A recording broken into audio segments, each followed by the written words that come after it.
I would like to inform my audience about the emergency climate crisis we are currently experiencing and how we can help by simply reducing our intake and use of animal products. Growing up, my cousin and I had always dreamed of taking a road trip up to the National Sequoia Park to stay at the same cabin our parents did when they were younger. The pictures they had were filled with enormous white trees, the cabin was buried under the snow, and the cars were barely even visible. Finally, after years of waiting and hours of endless driving through the hot winter day, we had finally arrived. Our delusion was shattered as we pulled into the dry patch of land that was mainly covered by random debris left behind by travelers. Our once winter wonderland dream was no longer alive. Climate change is a huge problem in today's society, and as temperature continues to rise, it will only push us to extreme weather conditions that will no longer be livable for us. Every year we continue to experience hotter summers, and every year we reach record new highs in temperatures all over the world. According to the Intergovernmental Panel on Climate Change, they reported records dating back to the 1850s that indicate the globe as a whole has gotten zero point 0.8 degrees Celsius hotter, and it is only expected to increase by 2 to 4.5 degrees Celsius even more.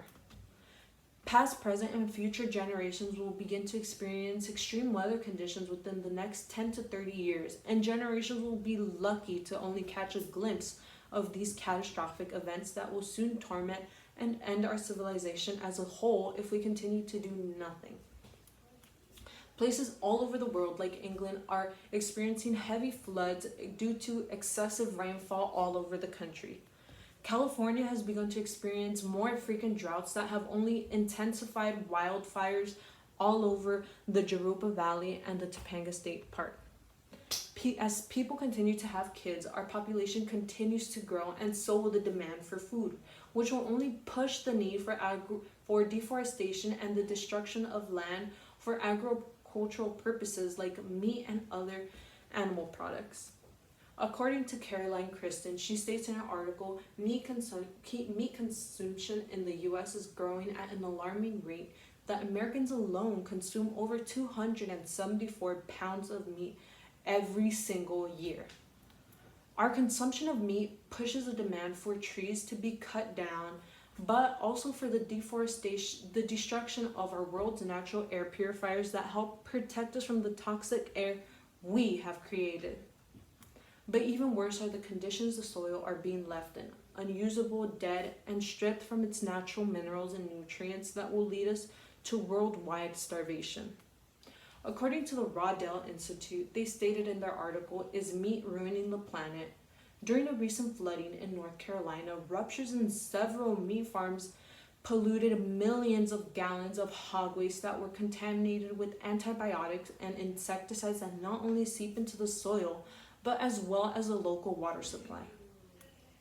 But there is a solution. I believe that by implementing educational programs in elementary classrooms that teach them about pollution and how their eating habits contribute to the problem, while also making them aware of plant-based alternatives, will make them more inclined to take action compared to less open-minded adults who insist on bringing in more children to an already dying planet. This lesson would consist of an hour-long section of environmental sustainability, followed by a cooking lesson on more nutrient-packed meals with less to no meat involved. This makes switching over to a more sustainable diet less overwhelming, as opposed to simply searching it up yourself. Some may argue that making children aware of pollution can lead them to becoming malnourished due to them attempting to recreate more sustainable meals, but instead ending up with unbalanced meals that lack necessary nutrients to maintain a healthy diet. Well, of course, without proper planning, a vegan meal can easily lack the necessary vitamins and nutrients needed. But with the help from this educational program, it will teach children about various alternatives that can be combined in order to create a well-nourishing meal. In Nikki Miko's article, Why is Everyone Going Vegan?, she provides alternatives to meat like soy and broccoli, which are calcium-rich foods that are both beneficial to the body and the earth. I know that the thought of having to completely cut out meat from your everyday diet can be overwhelming, but with the help of an educational program, simply scaling back on your intake of animal products can help reduce the amount of meat farms being constructed while simultaneously helping reduce the trees being cut down, which will also help reduce the carbon emissions. According to Graham Lawton in his article, Climate's Future Written in Rocks, states that due to human influence, our Earth will soon experience extreme weather conditions never seen before. Imagine a world where instead of having the ability to sustain ourselves with a plant-based alternative like a juicy Beyond Meat burger, civilization will be forced to sustain itself with vitamin-packed pills because our soil is simply too dried up, and our days will be spent trapped inside, hiding away from the acidic rainfall and the dangerously toxic air.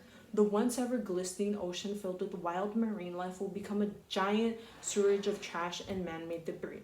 But wait, by simply taking a minute out of your day to click and sign this petition to make environmental studies mandatory in the US, you will help make a change.